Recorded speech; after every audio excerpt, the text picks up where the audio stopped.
Slut shaming, character assassination, ഒരു പെൺകുട്ടിയുടെ ജീവിതത്തിൽ എന്തൊക്കെ അവളോട് പറഞ്ഞുകൂടാ, അവളെ പറ്റി പറഞ്ഞുകൂടാ. ആ ചേട്ടൻ എന്നെ പലയിടത്തുനിന്നും പല ആണുങ്ങളുടെ കൂട്ടത്തിൽ നിന്നും പിടിച്ചോണ്ട് വന്നിട്ടുണ്ട്.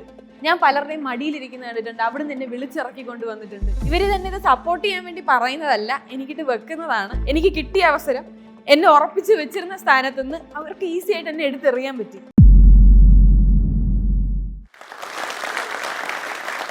ഞങ്ങൾ അവളെ ഇല്ലാതാക്കും, അവളുടെ ഭാവി തൊലയ്ക്കും, അവളെ ഒരു കാര്യത്തിലും ഇനി ഈ ക്യാമ്പസിൽ പങ്കെടുപ്പിക്കില്ല. ഈ വാക്കുകളൊക്കെ എന്നും എൻ്റെ മനസ്സിൽ കേട്ടുകൊണ്ടിരിക്കുന്നതാണ് റിപ്പീറ്റഡ് ആയിട്ട്. കാരണം എന്തെന്ന് ചോദിച്ചു കഴിഞ്ഞാൽ, ഞാൻ 6ാം ക്ലാസ്സിൽ പഠിക്കുമ്പോൾ എൻ്റെ സഹോദരൻ്റെ മരണം കഴിഞ്ഞ് 3-4 മാസങ്ങൾക്കിപ്പുറം എൻ്റെ അച്ഛനോട് എന്നെയും നിർത്തിക്കൊണ്ട് എൻ്റെ സ്കൂളിലെ വൈസ് പ്രിൻസിപ്പൾ ആയിട്ടുള്ള ഒരു സിസ്റ്റർ പറഞ്ഞ കാര്യമാണ്. എൻ്റെ പേര് ഷിയോൻ സജി, ഞാൻ ട്രിവാൻഡ്രത്ത് നിന്നാണ് വരുന്നത്. By profession I'm a singer and ഇപ്പം ഞാൻ എൻ്റെ PG ഡിപ്ലോമ ഇൻ ജേർണലിസം ചെയ്തുകൊണ്ടിരിക്കുന്നു. I'm also an Instagram influencer in singing. ഞാൻ ആദ്യമായി പാട്ട് പാടി തുടങ്ങുന്നത് എൻ്റെ ഫസ്റ്റ് സ്റ്റാൻഡേർഡിലെ ഫസ്റ്റ് ഡേയിലാണ്. ഫസ്റ്റ് ഡേയിൽ എൻ്റെ സ്കൂളിലെ പ്രിൻസിപ്പൾ, അന്നത്തെ പ്രിൻസിപ്പൾ, ഒരു ഓഡിഷന് വേണ്ടി വിളിക്കണം, ഒരു ഓപ്പൺ ഓഡിഷൻ. ആർക്കൊക്കെ പാട്ട് പാടാൻ താല്പര്യമുണ്ട് അവരൊക്കെ ഇങ്ങോട്ട് വരുമോ എന്ന് ചോദിച്ചിട്ട് വിളിക്കുമ്പോൾ ഒരു 10-35 പിള്ളേരുണ്ടാവും എന്തായാലും. എല്ലാവരും ഒരുമിച്ച് അങ്ങോട്ട് ഇളകി അങ്ങോട്ട് ചെല്ലുന്നു. ആൻഡ് ദെൻ ആ 35 പേരുടെ കൂട്ടത്തിൽ നിന്നാണ് എന്നെ സെലക്ട് ചെയ്യുന്നത്. ആൻഡ് അതൊരു ജസ്റ്റ് ഒരു ഹമ്മിങ് പാടാൻ വേണ്ടി മാത്രം, ഒരു വെസ്റ്റേൺ സോങ്ങിൻ്റെ ഒരു ഹമ്മിങ് മാത്രം പാടാൻ വേണ്ടി സെലക്ട് ചെയ്യുന്നു. പക്ഷെ ആ ഒരു സർക്കംസ്റ്റാൻസ് കാരണം ആ ഫുൾ സോങ് ഞാൻ തന്നെ പാടേണ്ടി വരികയാണ്. അവിടെ നിന്ന് തുടങ്ങുകയാണ് ശരിക്കും പറഞ്ഞു കഴിഞ്ഞാൽ എൻ്റെ സിംഗിങ്ങിനോടുള്ളൊരു ഇഷ്ടം. അല്ലെന്നുണ്ടെങ്കിൽ ഞാൻ പാട്ട് പാടും, എന്നെക്കൊണ്ട് പാട്ട് പാടാൻ പറ്റും എന്നുള്ളൊരു ചിന്ത, ഇതെല്ലാം അവിടെ നിന്നാണ് തുടങ്ങി വരുന്നത്. പിന്നീട് എൻ്റെ ലൈഫിലുണ്ടായത് കുറച്ച് ട്വിസ്റ്റ് ആൻഡ് ടേൺസ് ആയിരുന്നു. എൻ്റെ ഫാമിലി സെപ്പറേറ്റഡ് ആവുന്നു. ഞാൻ, അമ്മ, അച്ഛൻ, ചേട്ടൻ, ഇത്രയും പേരടങ്ങുന്ന ഒരു കുടുംബമായിരുന്നു. അത് 2ആയിട്ട് പിരിയാണ്. ഞാനും എൻ്റെ അപ്പനും അമ്മയും ചേട്ടനും ഈ 2 സെറ്റായിട്ട് മാറി നിൽക്കുന്നു. ഈ കാര്യങ്ങളെല്ലാം ആവശ്യമില്ലാതെ എൻ്റെ സ്കൂളിലെ അധികൃതർ, മാനേജ്മെന്റ്, അവരും ഒക്കെ ഇൻവോൾവ് ചെയ്ത് തുടങ്ങുകയാണ്. അവരെന്നോട് ചോദിക്കുകയാണ് എന്താണ് വീട്ടിലെ പ്രശ്നങ്ങൾ, എന്തൊക്കെയാണ് ഇതൊക്കെയെന്ന് പറഞ്ഞിട്ട് ഇങ്ങനെ ക്ലാസ് ടൈമിൽ വരെ എന്നെ വിളിച്ചു നിർത്തി ഭയങ്കരമായിട്ട് ശരിക്കും പറഞ്ഞാൽ ഹരാസ് ചെയ്യുന്നത് പോലത്തെ ക്വസ്റ്റ്യൻസ് ഒക്കെ ചോദിക്കുകയാണ്. അപ്പോൾ എന്നെ ഭയങ്കരമായിട്ട് ഡിസ്റ്റർബ് ചെയ്യുന്നത് കണ്ടതുകൊണ്ട് തന്നെ എൻ്റെ അച്ഛൻ ക്യാമ്പസിൽ വന്നു പറഞ്ഞു, ഇങ്ങനെ ചോദിക്കാൻ പറ്റില്ല കുട്ടിയോട്, ഇങ്ങനെ ചോദിച്ചു കഴിഞ്ഞാൽ ഫാദർ അത് ലീഗലി മൂവ് ഫോർവേഡ് ചെയ്യും, അത് അനുവദിക്കില്ല എന്ന് പറഞ്ഞു. അവിടെ നിന്നിട്ട് പിന്നെ അങ്ങോട്ട് പ്രശ്നങ്ങളായി. ആദ്യം കിട്ടിയ അവസരങ്ങളൊക്കെ പിന്നെ അങ്ങോട്ട് കുറഞ്ഞു തുടങ്ങി. അവർ മാക്സിമം എന്നെ കോൺട്രൈസ് ചെയ്യാൻ തുടങ്ങി. ഞാൻ ഏതെങ്കിലും ഒരു കോമ്പറ്റീഷന് ക്ലാസ് റൂമിലേക്ക് അകത്ത് കയറി ചെല്ലുകയാണെന്നുണ്ടെങ്കിൽ അപ്പോഴത്തേക്ക് എൻ്റെ പേര് വെട്ടുന്നത് കൃത്യമായി ഞാൻ കണ്ടുകൊണ്ടിരിക്കുന്ന സിറ്റുവേഷൻസ് ഉണ്ടായിട്ടുണ്ട്. അതിനുശേഷം എൻ്റെ ചേട്ടൻ്റെ മരണം കഴിയുന്നു. അപ്പോഴത്തേക്കാണ് ഈ സിസ്റ്ററിൻ്റെ ഈ ഒരു ത്രട്ടനിങ് സംസാരം ഉണ്ടാവുന്നത്. അതിനുശേഷം ഒരു കലോത്സവത്തിൻ്റെ സമയം വരികയാണ്. അതിലേക്കുള്ള സെലക്ഷൻ എനിക്ക് ഏകദേശം കിട്ടി എന്നുള്ള സിറ്റുവേഷനിൽ നിൽക്കുകയാണ്. കാരണം എൻ്റെ ഹാർഡ് വർക്ക് കൊണ്ട് തന്നെ ഞാൻ വർക്ക് ചെയ്ത് എത്തിയ ഒരു സിറ്റുവേഷൻ. അവിടെ നിന്ന് ഈ സിറ്റുവേഷൻസും ഈ പ്രശ്നങ്ങളും അവരുടെ ആവശ്യമില്ലാത്ത ഇൻവോൾവ്മെന്റും കാരണം ആൾക്കാരുടെ എല്ലാം മുമ്പിൽ വെച്ച്, സ്റ്റുഡൻസിന്റെ കംപ്ലീറ്റ് മുമ്പിൽ വെച്ചിട്ട് എന്നോട് പറയാണ്, you are not eligible for this, നിനക്ക് ഇതിന് കയറാനുള്ള അർഹത നിനക്കില്ല എന്ന് പറഞ്ഞ് ഇൻസൾട്ട് ചെയ്ത് കുട്ടികളുടെ എല്ലാം മുമ്പിൽ വെച്ചിട്ട് എന്നെ മുറിക്കകത്ത് നിന്ന് ഇറക്കി വിടുകയാണ്. അന്ന് ഞാൻ കരഞ്ഞതിന് കൈയും കണക്കൊന്നുമില്ല. കാരണം ജീവിതത്തിൽ ആദ്യമായിട്ട് ഇത്രയും വലിയൊരു പ്ലാറ്റ്ഫോം, ഇത്രയും വലിയൊരു അവസരത്തിലേക്ക് പോകാൻ ഒരു ചാൻസ് കിട്ടുകയാണ്. അതിൽ എനിക്ക് എന്തായാലും കിട്ടുമെന്ന് ഞാൻ ഉറപ്പിച്ച് നിൽക്കുന്ന സമയത്ത് I'm just thrown away. അവിടെ നിന്ന് ഞാൻ ഷാറ്റേർഡ് ആവുന്നുണ്ട്. അത് കഴിഞ്ഞ് കുറച്ച് കഴിഞ്ഞപ്പോഴത്തേക്ക് എൻ്റെ ഫാദർ മരിച്ചു. ഞാൻ തിരിച്ച് എൻ്റെ അമ്മയുടെ അടുത്തേക്ക് വരികയാണ്. പിന്നെ ലൈഫ് ചേഞ്ച് ആവുകയാണ്. ഈ കിട്ടാതെ പോയ അവസരം 2 വർഷം കഴിഞ്ഞപ്പോഴത്തേക്ക് ഇതേ ടീച്ചറിന് തന്നെ എന്നെ ഇങ്ങോട്ട് വിളിച്ച് എനിക്ക് തരേണ്ട സിറ്റുവേഷൻ വന്നു. ഞാൻ 11th കഴിഞ്ഞു 12th എത്തിയ സമയത്ത് ഇതേ സ്റ്റേറ്റ് കലോത്സവത്തിന് അവർക്ക് എന്നെ തന്നെ പറഞ്ഞു വിടേണ്ടി വരികയാണ്. അതും 12th ആണ്, പഠിക്കണം, അതുകൊണ്ട് കുട്ടിയെ എങ്ങും വിടരുത്, ഒരു പ്രോഗ്രാമിലും ഇൻക്ലൂഡ് ചെയ്യിപ്പിക്കരുത് എന്ന് എൻ്റെ അമ്മ സ്കൂളിൽ പറഞ്ഞിരുന്നു. കാരണം കുറച്ചുകൂടെ പഠിക്കാൻ വേണ്ടിയിട്ട്. അങ്ങനെയുള്ള അമ്മയെ അങ്ങോട്ട് വിളിച്ച് പറഞ്ഞിട്ട് അവർക്ക് എന്നെ വിടേണ്ടി വരികയാണ്. And that was A nice thing. സ്കൂളിൽ എങ്ങനെയൊക്കെയോ വെസ്റ്റേൺ മാത്രം ഫോക്കസ് ചെയ്തിരുന്നൊരു സ്കൂളിൽ എൻ്റെ ഇൻഫ്ലുവൻസ് കൊണ്ട് കുറേയൊക്കെ മലയാളവും വന്നു തുടങ്ങി. അങ്ങനെയാണ് ഞാനും മലയാളം പാടി തുടങ്ങുന്നത്. ഞാൻ 12th എത്തിയപ്പോഴത്തേക്ക് ആ ഫുൾ ഇയർ മ്യൂസിക് റൂമിൻ്റെ താക്കോൽ എൻ്റെ കയ്യിലാണ് ഇരുന്നത് ആ സ്കൂളിലെ. അങ്ങനെ ഒരു അച്ചീവ്മെന്റ് ശരിക്കും പറഞ്ഞു കഴിഞ്ഞാൽ അത്രയും ഡൗൺ ട്രോഡൺ ആയിട്ട് നിന്ന സ്ഥലത്ത് നിന്ന് എനിക്ക് ഉണ്ടാക്കിയെടുക്കാൻ അവിടെ പറ്റി.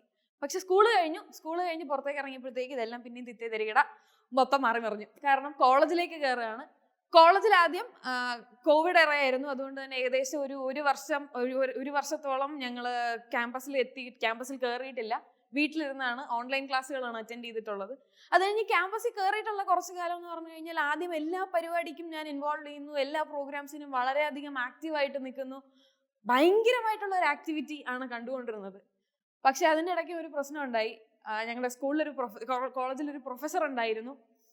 അദ്ദേഹം കുറച്ചധികം സ്റ്റുഡൻസിന് ബുദ്ധിമുട്ടുണ്ടാക്കുന്ന രീതിയിലുള്ള പ്രവർത്തികൾ പുള്ളിക്കാരൻ്റെ ഭാഗത്ത് നിന്ന് വന്നപ്പോൾ അതിൽ എനിക്ക് റെസ്പോണ്ട് ചെയ്യേണ്ടി വന്നു. അതിൽ ഞാൻ മുൻകൈ എടുത്ത് റെസ്പോണ്ട് ചെയ്തത് കൊണ്ട് തന്നെ ഈ പറയുന്ന മാനേജ്മെന്റും പുള്ളിക്കാരനെ ഫേവർ ചെയ്ത് നിന്നിട്ടുള്ള ബാക്കി ടീച്ചേഴ്സും സ്റ്റാഫുകളും എല്ലാവരും നേരെ തിരിഞ്ഞ് എനിക്കെതിരെയായി. കോളേജിലെ വൈസ് പ്രിൻസിപ്പൽ എനിക്കെതിരെ സംസാരിക്കാൻ തുടങ്ങി. എനിക്ക് ഈ അവസരങ്ങളെല്ലാം വന്നുകൊണ്ടിരുന്നതും അവസരങ്ങളിലേക്കെല്ലാം എന്നെ ഡ്രൈവ് ചെയ്തുകൊണ്ടിരുന്നതും പുള്ളിക്കാരിയായിരുന്നു. അമ്മയെ പോലെ സ്നേഹം മേടിച്ച് കെട്ടിപ്പിടിച്ചുകൊണ്ട് നിന്ന ആള് നെക്സ്റ്റ് ഡേ തൊട്ട് എൻ്റെ ഭാഗത്തല്ല തെറ്റ് എന്ന് മനസ്സിലാക്കിയിട്ട് പോലും എൻ്റെ കൂടെ നിൽക്കാൻ തയ്യാറായില്ല. കംപ്ലീറ്റ് നെഗറ്റീവായി. എന്നെപ്പറ്റി മറ്റ് പേരൻസിൻ്റെ അടുത്തും മറ്റ് സ്റ്റാഫിൻ്റെ അടുത്തും സ്റ്റുഡൻസിൻ്റെ അടുത്തും ഒക്കെ ആവശ്യമില്ലാത്ത രീതിയിലുള്ള സംസാരങ്ങൾ വന്നു തുടങ്ങി. സ്ലട്ട് ഷെയ്മിങ്, ക്യാരക്ടർ അസാസിനേഷൻ, ഒരു പെൺകുട്ടിയുടെ ജീവിതത്തിൽ എന്തൊക്കെ അവളോട് പറഞ്ഞുകൂടാ, അവളെ പറ്റി പറഞ്ഞുകൂടാ, ഇതെല്ലാം അങ്ങോട്ട് എടുത്തു വെച്ച് പറയാൻ തുടങ്ങി. ഞങ്ങളുടെ കോളേജിലെ ഒരു ചേട്ടനുണ്ടായിരുന്നു. അവിടുത്തെ ഒരു പിയൂണായിട്ട് വർക്ക് ചെയ്തുകൊണ്ടിരുന്ന അവിടുത്തെ ഓഫീസ് സ്റ്റാഫായിട്ട് നിന്നൊരു ചേട്ടനുണ്ടായിരുന്നു. ആ ചേട്ടൻ എന്നെ പലയിടത്തുനിന്നും പല ആണുങ്ങളുടെ കൂട്ടത്തിൽ നിന്നും പിടിച്ചോണ്ട് വന്നിട്ടുണ്ട്. ഞാൻ പലരുടെയും മടിയിലിരിക്കുന്ന കണ്ടിട്ടുണ്ട്. അവിടുന്ന് എന്നെ വിളിച്ചിറക്കി കൊണ്ടുവന്നിട്ടുണ്ട്. ഈ രീതിയിലുള്ള ഡയലോഗ്സ് ഒക്കെ എൻ്റെ അമ്മയുടെ മുമ്പിൽ നിന്നും ബാക്കിയുള്ളവരുടെ അടുത്തും ഒക്കെ പറഞ്ഞു തുടങ്ങി. ഇത് ഒട്ടും എന്നെ കൊണ്ട് അക്സെപ്റ്റ് ചെയ്യാൻ പറ്റുന്ന കാര്യങ്ങളല്ല. കാരണം ഞാൻ അങ്ങനെയൊന്നും ചെയ്തിട്ടുമില്ല, ഞാൻ അങ്ങനെ ഒരു സിറ്റുവേഷൻ ഉണ്ടായിട്ടുമില്ല. ഈ ചേട്ടനുമായിട്ട് ഞാൻ ഭയങ്കര കമ്പനിയാണ്. പുള്ളി എന്നെ പറ്റി ഇങ്ങനെ പറയുമോ എന്നുള്ളതായിരുന്നു എൻ്റെ ആദ്യത്തെ പേടി. ഇതൊക്കെ നടക്കുന്നത്, ഈ കോൺവെർസേഷൻസ്, ഇങ്ങനെ ഡീറ്റെയിൽഡ് ആയിട്ടുള്ള കോൺവെർസേഷൻസ് നടക്കുന്നത് എപ്പോഴാണെന്ന് വെച്ച് കഴിഞ്ഞാൽ, ഇങ്ങനെ ഇവർ എന്നെ പറ്റി ബാഡ് ഇൻഫർമേഷൻസ് പറയുന്നു, ഇങ്ങനെ കാര്യങ്ങളൊക്കെ പറയുകയാണെന്ന് അറിഞ്ഞപ്പോഴത്തേക്ക് ഞാൻ എന്തായാലും ഇത് കൺഫ്രണ്ട് ചെയ്യാൻ തീരുമാനിച്ചു. Because I wanted to talk. അല്ലാതെ എനിക്കിത് വിട്ട് കളയാനായിട്ട് ഒരു താല്പര്യവും ഇല്ലായിരുന്നു. ഞാൻ അമ്മയെ വിളിച്ചു. അമ്മ, ഇങ്ങനെയൊക്കെ ആവശ്യമില്ലാത്ത കുറെ സംസാരങ്ങൾ നടക്കുന്നുണ്ട്, ഈ ഒരു ഇഷ്യൂവിന്റെ ബേസിലാണ് ഇത് നടക്കുന്നത്, അമ്മയൊന്ന് വരണം, എനിക്ക് സംസാരിക്കണം, അവരോട് എനിക്ക് നേരിട്ട് സംസാരിക്കണം, അമ്മയെ കൂടെ വേണമെന്ന് പറയുന്നു. അമ്മ വന്നു. ഈ സംസാരം നടക്കുന്നത് പിന്നെ ഒരു കലോത്സവ കാലഘട്ടത്തിലാണ്. കലോത്സവത്തിന്റെ ഫൈനൽ പ്രാക്ടീസിന് സ്റ്റുഡൻസ് എല്ലാവരും നിൽക്കുന്ന ഒരു ഹാളിന്റെ ഫ്രണ്ടിൽ എല്ലാവരും ചുറ്റിനും സ്റ്റുഡൻസ് നിൽക്കുകയാണ്. അതിന്റെ നടുക്ക് നിന്നിട്ടാണ് ഈ ടീച്ചറുമായിട്ട് ഞാനും എൻ്റെ അമ്മയിൽ നിന്ന് സംസാരിക്കുന്നത്. ആ സംസാരിക്കുന്ന സമയത്ത് ആണ് ഇവർ ഈ ചേട്ടന്റെ കാര്യവും ലൈക്ക് ഈ ഓഫീസ് സ്റ്റാഫ് എന്നെ ഇങ്ങനെ കണ്ടു എന്നും എന്നെ പിടിച്ചോണ്ട് വന്നു എന്നൊക്കെ പറയുന്നത്. ഞാൻ തിരിച്ച് സംസാരിച്ചു തുടങ്ങി. ഞാൻ അതിനെ പ്രോപ്പറായിട്ട് വിത്ത് പോയിന്റ്സ് കൺഫ്രണ്ട് ചെയ്തു തുടങ്ങി. ഞാൻ പറഞ്ഞു, ക്യാമറ സാധനങ്ങൾ എടുത്തിട്ട് വരാൻ പറഞ്ഞു, CCTV ഫുട്ടേജ് ഉണ്ടെന്നുണ്ടെങ്കിൽ എടുക്കാൻ പറഞ്ഞു. അപ്പോഴത്തേക്ക് ഇവർ തത്തി കളിച്ചു തുടങ്ങി. എന്തോ ഭാഗ്യത്തിന് ഈ ചേട്ടൻ അതുവഴി വന്നു. And I called him there. ഞാൻ ചേട്ടനെ വിളിച്ച് നിർത്തിയിട്ട് ഞാൻ മുഖത്ത് നോക്കി ചോദിച്ചു, ചേട്ടാ എപ്പോഴാണ് ഈ കാര്യം സംഭവിച്ചത് എന്ന് ക്ലിയർ ആയിട്ട് ഞാൻ ചോദിക്കുകയും ഇവർ ഈ പറഞ്ഞു വെച്ചതും ഈ ഉണ്ടാക്കി വെച്ചതുമായിട്ടുള്ള കൊട്ടാരം മൊത്തം അവിടെ ഉടഞ്ഞു വീണു. അതുകൊണ്ട് തന്നെ പിന്നെ എൻ്റെ അവസരങ്ങൾ പോയി. എനിക്ക് കിട്ടിയ 2 സെലക്ഷൻ, എനിക്ക് കിട്ടിയ അവസരം, എന്നെ ഉറപ്പിച്ച് വെച്ചിരുന്ന സ്ഥാനത്ത് നിന്ന് അവർക്ക് ഈസി ആയിട്ട് എന്നെ എടുത്തെറിയാൻ പറ്റി.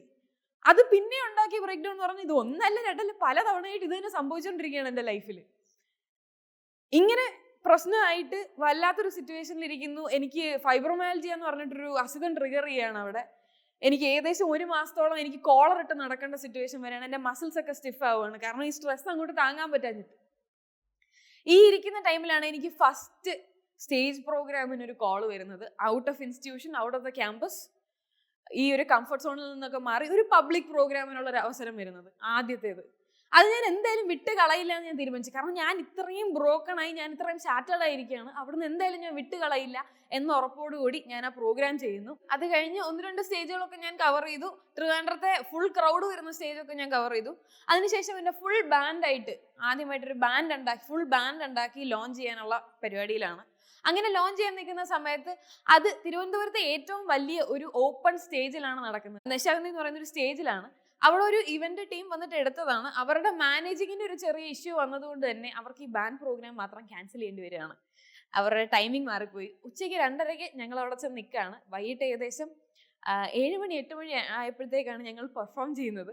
ആ പെർഫോം ചെയ്യുന്ന സമയത്ത് ഏറ്റവും വലിയ സ്റ്റേജിൽ എൻ്റെ മുമ്പിലാകെ 4 പേര് മാത്രമേ ഉള്ളൂ. അവരൊരു പഴക്കൊല വെച്ചിട്ട് അതിൻ്റെ അകത്ത് പഴവും തിന്നുകൊണ്ടിരിക്കുന്ന സമയത്താണ് ഞങ്ങളുടെ ഫസ്റ്റ് ബാൻഡ് പെർഫോമൻസ് നടക്കുന്നത്. അതുകൊണ്ട് തന്നെ ഇനി ഏത് സ്റ്റേജിലും ആര് മുമ്പിലില്ലെങ്കിലും ഞാൻ പെർഫോം ചെയ്യും. എനിക്ക് കിട്ടിയ അവസരമാണെങ്കിലും എന്നെ ഏൽപ്പിച്ച ജോലിയാണെന്നുണ്ടെങ്കിലും ഞാൻ കൃത്യമായി ചെയ്തു തീർക്കും എന്നുള്ളൊരു ആത്മവിശ്വാസം എനിക്ക് നന്നായിട്ടുണ്ട്. ഈ ഒരു പെർഫോമൻസിന് ശേഷം സംഭവിക്കുന്നത് എന്താണെന്ന് വെച്ച് കഴിഞ്ഞാൽ എനിക്ക് നല്ലൊരു ബ്രേക്ക് ഡൗൺ വന്നു. ഞാൻ കുറച്ച് കാലത്തേക്ക് പ്രോഗ്രാംസ് ഒന്നും ചെയ്തില്ല. ഞാൻ നിർത്തി ഏകദേശം. കാരണം വല്ലാത്തൊരു സിറ്റുവേഷൻ ആയിപ്പോയി, ഭയങ്കര വിഷമമായിപ്പോയി. പിന്നീട് ഓവർകം ചെയ്ത് വന്നെന്നുണ്ടെങ്കിൽ അത് ഭയങ്കര സങ്കടമുള്ള കാര്യമായിരുന്നു. ആ ഒരു ടൈമിൽ ഞാൻ എൻ്റെ ഇൻസ്റ്റാഗ്രാമിൽ ഫോക്കസ് ചെയ്ത് തുടങ്ങി. ഇൻസ്റ്റാഗ്രാമിൽ ഫോക്കസ് ചെയ്തപ്പോഴത്തേക്ക് ഞാനൊരു വെസ്റ്റേൺ ചാനലിൽ നിന്ന് ഇൻസ്പയർ ആയിട്ട് സോങ് ഫോർ പബ്ലിക് എന്ന് പറയുന്ന ഒരു കോൺസെപ്റ്റ് ഞാൻ കേരളത്തിലേക്ക് ആദ്യമായി ഇൻട്രൊഡ്യൂസ് ചെയ്യാണ്. അത് ഞാനാണ് ആദ്യമായിട്ട് ചെയ്തിട്ടുള്ളത്. ആ വീഡിയോസ് ഞാൻ ഇട്ട് തുടങ്ങി. നമ്മൾ ആൾക്കാരിലേക്ക് അങ്ങോട്ട് ചെന്ന് അവർക്ക് വേണ്ടി പാട്ട് പാടി കൊടുക്കുകയാണ്. ആൾക്കാർ നമ്മളെ കേൾക്കാൻ വരുന്നില്ല എന്നുണ്ടെങ്കിൽ നമ്മൾ അങ്ങോട്ട് പോവുക. നമ്മൾ ഓരോ സ്ട്രീറ്റിൽ ചെന്നിട്ട് ഓരോരുത്തരെ അങ്ങോട്ട് കണ്ട് അവർക്ക് പാട്ട് പാടി കൊടുക്കുന്ന ഒരു പ്രോഗ്രാം ആയിരുന്നു അത് ചെയ്തു തുടങ്ങിയപ്പോഴത്തേക്ക് എൻ്റെ വീഡിയോസ് അത്യാവശ്യം നല്ല രീതിയിൽ റീച്ച് ആവാൻ തുടങ്ങി. ഈ ഇൻസ്റ്റാഗ്രാമിൽ ഫോക്കസ് ചെയ്ത് തുടങ്ങിയപ്പോൾ തന്നെ എനിക്ക് വേറൊരു കാര്യം കൂടെ ഐഡന്റിഫൈ ചെയ്യാൻ പറ്റി, എൻ്റെ ഫേക്ക് ഫ്രണ്ട്സിനെ പറ്റി. എന്റെ കൂടെ നിന്നവരും എന്നെ സ്നേഹിച്ചിരുന്നവരും, എൻ്റെ കോളേജ് അത്യാവശ്യം ആർട്സിന് ഇമ്പോർട്ടൻസ് കൊടുത്തിരുന്ന സ്ഥലമായതുകൊണ്ട് തന്നെ അവിടെ ഉള്ള അത്യാവശ്യം നല്ല ആർട്ടിസ്റ്റുകൾ എല്ലാവരും അത്യാവശ്യം ക്രിട്ടിസൈസ് ചെയ്യുമായിരുന്നു. ഒരിക്കലും എന്നെ സപ്പോർട്ട് ചെയ്തൊന്നും പറയുന്നതായിട്ട് ഞാൻ കണ്ടിട്ടില്ല. പക്ഷെ ക്രിറ്റിസിസം മാത്രം വേണ്ടി, ഇത് വേണോ, ഇത് ചെയ്യണോ എന്നുള്ള ചോദ്യങ്ങളൊക്കെ മാത്രമേ എനിക്ക് കണ്ടിട്ടുള്ളൂ. അപ്പൊ ഈ സോങ് ഫോർ പബ്ലിക് ഇട്ടിട്ട് ഇത് മില്യൺസ് ഹിറ്റ് ചെയ്ത് തുടങ്ങിയപ്പോഴത്തേക്കും ഇവരുടെ ഭാഗത്ത് നിന്ന് ഇതേ ഒരു നെഗറ്റിവിറ്റി മാത്രമാണ് ഞാൻ എക്സ്പീരിയൻസ് ചെയ്തുകൊണ്ടിരിക്കുന്നത്. ഈ നെഗറ്റീവ്സും കാര്യങ്ങളും കണ്ടപ്പോഴത്തേക്ക് എനിക്ക് മനസ്സിലായി തുടങ്ങി, ഓക്കെ, ഇത് എൻ്റെ നല്ലതിന് വേണ്ടിയിട്ടല്ല, ഇവർ തന്നെ ഇത് സപ്പോർട്ട് ചെയ്യാൻ വേണ്ടി പറയുന്നതല്ല, എനിക്കിട്ട് വെക്കുന്നതാണ്. ഇത്രയും കാലം ഇവരിതാണ് ഫുൾ വെച്ചുകൊണ്ടിരുന്നത്. ഞാൻ മലയാളം പാട്ട് പാടുന്നത് കൊള്ളൂല, ഞാൻ ഇംഗ്ലീഷ് പാടിയ ഓക്കെ, മലയാളം പാടുന്നത് കൊള്ളൂല എന്ന് പറഞ്ഞ സ്ഥാനത്ത് എൻ്റെ മലയാളം മെലഡി സോങ്സ്, പഴയ മലയാളം മെലഡി സോങ്സ് ഞാൻ പാടിയത് ഇൻസ്റ്റാഗ്രാമിൽ മില്യൺസ് ഹിറ്റ് ചെയ്ത് തുടങ്ങി ഈ സോങ് ഫോർ പബ്ലിക്കിലൂടെ. അപ്പോഴത്തേക്ക് എനിക്ക് കാര്യം മനസ്സിലായി. അപ്പൊ ഇതും കൂടെ വന്നപ്പോഴത്തേക്ക് ഞാൻ എന്തായാലും തീരുമാനിച്ചു, anyway I am going to overcome this, I'm going to push all these negativities aside. ഞാൻ ഈ പറയുന്ന ആൾക്കാരെ ഒന്നും ഇനി മൈൻഡ് ചെയ്യാൻ പോകുന്നില്ല. അവരൊക്കെ എന്തെങ്കിലുമൊക്കെ പറഞ്ഞിട്ടൊരു സൈഡിലിരിക്കട്ടെ. ഞാൻ എനിക്ക് ചെയ്യാനുള്ള കാര്യം എന്തായാലും ഞാൻ ചെയ്താലേ പറ്റുള്ളൂ. ഇത് ഞാൻ ഫോക്കസ് ചെയ്ത് മുമ്പോട്ട് പോവുകയായിരുന്നു. അവിടുന്ന് വന്നപ്പോഴത്തേക്ക് ഇന്ന് ഞാൻ പെർഫോം ചെയ്തിട്ടുള്ള സ്റ്റേജസിന്റെ എണ്ണം നോക്കിക്കഴിഞ്ഞാൽ കേരളത്തിലെ ഏകദേശം ഏറ്റവും ഇമ്പോർട്ടൻ്റ് എന്ന് കരുതപ്പെടുന്ന ആർട്ടിസ്റ്റുകൾക്ക് ഇമ്പോർട്ടൻസ് ഉള്ള സ്റ്റേജുകളായി international film festival, Keraleeyam, international sports summit, ഇങ്ങനെയുള്ള സ്റ്റേജുകളിലൊക്കെ ഞാൻ പെർഫോം ചെയ്തിട്ടുണ്ട്. തിരുവനന്തപുരം സിറ്റിയിൽ നടന്ന ഓൾമോസ്റ്റ് എല്ലാ കിടിലം ഫ്ലീ മാർക്കറ്റ്സിലും എല്ലായിടത്തും തന്നെ എൻ്റെ പെർഫോമൻസ് ഉണ്ടായിട്ടുണ്ടായിരുന്നു. എൻ്റെ യൂട്യൂബിലിട്ട ലേറ്റസ്റ്റ് കവർ ഇപ്പോൾ ഓൾമോസ്റ്റ് 6 lakhs ക്രോസ് ചെയ്ത് ഹിറ്റ് ചെയ്ത് നിൽക്കുകയാണ് വ്യൂസ്. ഇന്നും ജീവിതത്തിൽ ഒരു നല്ല പൊസിഷനിലേക്ക് എത്തിയെന്ന് ചോദിച്ചു കഴിഞ്ഞാൽ എനിക്ക് 21 വയസ്സേ ആയിട്ടുള്ളൂ. എനിക്ക് ഇനി ഒരുപാട് അച്ചീവ് ചെയ്യാനായിട്ട് മുമ്പിൽ കിടപ്പുണ്ട്. പക്ഷെ ഞാൻ കോളേജിൽ കയറുമ്പോൾ ഞാൻ മനസ്സിലെടുത്തൊരു തീരുമാനം ഉണ്ടായിരുന്നു. ഞാൻ 3 വർഷം കഴിഞ്ഞ് പഠിച്ചിറങ്ങുന്ന സമയത്ത് 4 പേരെങ്കിലും, എന്നെ അറിയാത്ത 4 പേരെങ്കിലും എന്നെ ഒരു സിംഗറായിട്ട് കണക്ക് കൂട്ടുന്നു എന്നുണ്ടെങ്കിൽ, ആ കൂട്ടത്തിൽ എന്നെ പെടുത്തുന്നുണ്ടെങ്കിൽ ഞാൻ എൻ്റെ ഈ സിംഗിങ് കരിയർ ഞാൻ മൂവ് ഫോർവേഡ് ചെയ്യും, അതിൽ തന്നെ ഞാൻ മുമ്പോട്ട് പോകും എന്നുള്ളത് ഞാൻ തീരുമാനിച്ചു വെച്ചിട്ടുള്ള കാര്യമായിരുന്നു. And that happened and I am taking it forward. പിന്നെ ഒരു കാര്യം കൂടെ ഉണ്ട്, ആരൊക്കെ എന്തൊക്കെ നിങ്ങളെ തടുക്കാൻ ശ്രമിച്ചു കഴിഞ്ഞാലും, ആരൊക്കെ എന്തൊക്കെ നിനക്ക് ചെയ്യാൻ പറ്റില്ല, നിന്നെ കൊണ്ട് ഒട്ടും പറ്റില്ല എന്ന് ഏറ്റവും കൂടെ നിൽക്കുന്ന, ഏറ്റവും ക്ലോസ് ആയിട്ട് നിൽക്കുന്നവർ വരെ പറഞ്ഞു കഴിഞ്ഞാലും, if you believe that you have the talent, you can take it forward. ഇപ്പൊ ഞാൻ എൻ്റെ സ്റ്റേജ് പ്രോഗ്രാംസും കാര്യങ്ങളും ഒക്കെ ചെറുതായിട്ടൊന്നൊരു സൈഡിലേക്ക് മാറ്റി വെച്ച് നിൽക്കുകയാണ്. കാരണം എന്താണെന്ന് വെച്ച് കഴിഞ്ഞാൽ എനിക്കിപ്പോൾ കവേഴ്സ് ചെയ്യണം, എനിക്ക് എൻ്റെ ഗ്രോത്തിലേക്ക് കുറച്ച് ഫോക്കസ് ചെയ്യണം എന്നുള്ളതുകൊണ്ട് അതിനൊരു കുഞ്ഞ് ബ്രേക്ക് ഇട്ട് നിൽക്കുകയാണ്. പക്ഷെ അവസരങ്ങൾ നല്ലതായിട്ട് മുമ്പിൽ വന്നു കഴിഞ്ഞാൽ ഞാൻ അതൊരിക്കലും മിസ് ചെയ്യില്ല. അങ്ങനെ നിൽക്കുന്നു. That is the end. നമുക്ക് എല്ലാ ദിവസവും നമ്മുടെ ലൈഫ് ചെന്നൊരു സ്റ്റേജിൽ, ഒരു പ്ലാറ്റ്ഫോമിൽ പറയാൻ പറ്റുന്ന കാര്യമല്ല. നമ്മളങ്ങനെ പറയുകയില്ല. പ്രത്യേകിച്ച് എൻ്റെ ഒരു സ്വഭാവത്തിലുള്ള ആൾക്കാർ ഒരിക്കലും പറയില്ല. ഇവിടെ ഞാൻ പറഞ്ഞ പല കാര്യങ്ങളും ഇപ്പോഴായിരിക്കും ആദ്യമായിട്ട് എല്ലാവരും കേൾക്കുന്നത്. അതുകൊണ്ട് തന്നെ എനിക്ക് ജോഷ് ടോക്സിനോട് വളരെ വലിയൊരു നന്ദിയുണ്ട്. കാരണം ഞാൻ ഇത്രയും കാലം വന്ന സിറ്റുവേഷനും സ്ട്രഗിൾസും എൻ്റെ അച്ചീവ്മെന്റ്സും എല്ലാ കാര്യങ്ങളും എനിക്ക് ഒറ്റ സ്ട്രെച്ചിൽ തന്നെ പറഞ്ഞു തീർക്കാൻ പറ്റിയതുകൊണ്ട് thank you so much. English പഠിക്കണമെന്ന ആഗ്രഹമുണ്ട്, പക്ഷെ എങ്ങനെ തുടങ്ങും, എവിടെ നിന്ന് തുടങ്ങും എന്ന ചിന്തയിലാണോ നിങ്ങളും? ഇതിനായി ജോഷ് ടോക്സിന്റെ ഇംഗ്ലീഷ് സ്പീക്കിംഗ് ആപ്പിലൂടെ കൃത്യമായ പരിശീലനമാണ് നിങ്ങൾക്ക് ലഭിക്കുന്നത്. അതോടൊപ്പം തന്നെ ഡെയിലി ഗ്രാമർ ആൻഡ് വൊക്കാബുലറി ലെസൺസോട് കൂടിയ അൺലിമിറ്റഡ് ആക്സസും നിങ്ങൾക്ക് ലഭിക്കും. കൂടാതെ നിങ്ങളെ പോലുള്ള ലക്ഷക്കണക്കിന് ഇംഗ്ലീഷ് ലേണേഴ്സുമായി സംവദിച്ചുകൊണ്ട് തന്നെ ഇംഗ്ലീഷ് പ്രാക്ടീസ് ചെയ്യാനും സാധിക്കും. So download the app today.